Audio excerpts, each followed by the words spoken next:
Tuo karon ang Police Regional Office 11 nga igo lamang sa pagbakasyon ang tuyo sa mag-amahang Sajid ug Navid Akram dihang mibisita ug nipuyo kini sa Davao City. Sulod sa dulan usa ka bulan ayha kini mihimo sa brutal nga pagpamusil sa Bondi Beach sa Sydney, Australia. Sa interview sa XFM Davao kang PRO 11 spokesperson Police Major Catherine De La Rey atol sa programang Centro Weekend, migula matud pa sa ilang inisyal nga investigasyon nga walay kadudahang binuhatan ang gihimo sa maong mag-amahan samtang anaa kini sa Davao City sa maong gidugayon. I-confirm sa Regional Director si Police Brigadier General Rosete nga nagstay sa Davao City katong duha ka suspect sa Bondi incident dito sa Australia.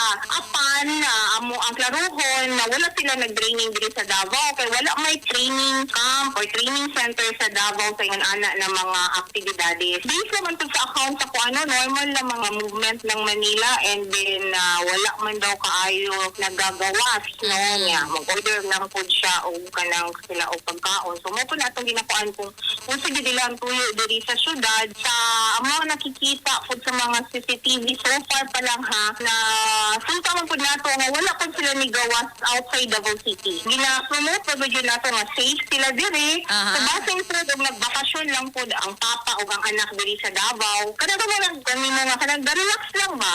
Walay laing activities. Pero so far, hindi na po na siya i-count no kung nakapabagis sila lain pang kay istorya or mga gina-trace pa po na to. Gikumpirma sab ni De La Rey nga nibisita ang mga sospek sa usa ka gun shop sa Davao City apan igo lang kini sa pagtan-aw-tan-aw samtang negatibo sab nga mibisita kini sa bisan asa nga shooting range sa syudad. Ang hatag na information sa Regional Director nga na ay instance na nag-jogging lang sila around lang po diha sa hotel, and then marag interesado ang amahan kay ni-visit man siya isa ka gun shop diri sa syudad, and then uban pang mga activities nila ginasubay pa nato na but an-aw raman sa gun shop sa Marvin normal man ang mangutana sa mga type pero kung ingon nga ni palit negative man pud noon. Bisan ni ini nga findings gibutyag sa tigpamaba nga nagpadayon paghihapon ang ginahimong backtracking sa kapulisan sa mga posibleng CCTV footages ug pagsubay sa posibleng nahinabi ug nakahimamat sa mag-amahang sospek samtang anaa kini sa Davao City ayha ang insidente sa Australia. Kahinumduman nga ang maong mag-amahan mao'y responsable sa mass shooting sa Bondi Beach, Sydney, Australia kung asa 15 ka mga individual ang gikumpirmang namatay ug nasayran nga anaa sa 17 ka individual ang padayong nakakonfine karon sa ospital tungod sa maong paghitabo. Nasayran sab nga aktong napatay sa operasyon si Sajid Akram samtang kasamtangang nag-atubang og 59